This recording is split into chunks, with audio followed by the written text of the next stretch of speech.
But what could be going on here is some of these lesser known apostles, which Matthew is one of them. We'll come back to that.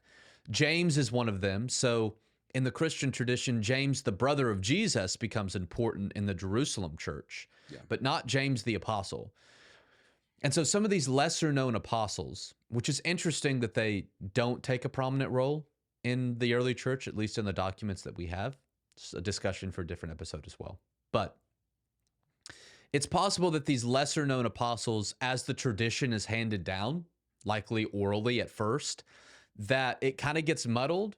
There kind of gets some confusion. Some things get lost or misunderstood or forgotten because nobody's talking about these guys, right? We're not talking about someone like Peter that everybody knows and becomes important in the early church. It's guys that nobody ever talks about.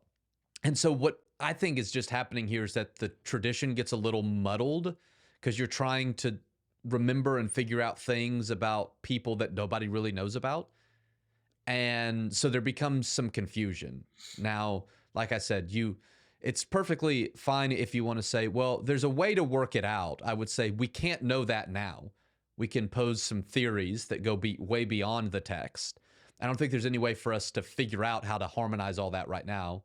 But it's perfectly fine to say there is a way. Maybe there is a way. Maybe there's not a way. Sure. But I think there's just kind of some muddying of the tradition that's going on here because they're guys that are unimportant. They're just kind of throwaway characters, really, because they never show back up. They're just kind of, well, Jesus called 12, which is important that he had 12. Yes. But they're not really that concerned about most of the names of these people because Right. they're just kind of throwaway characters.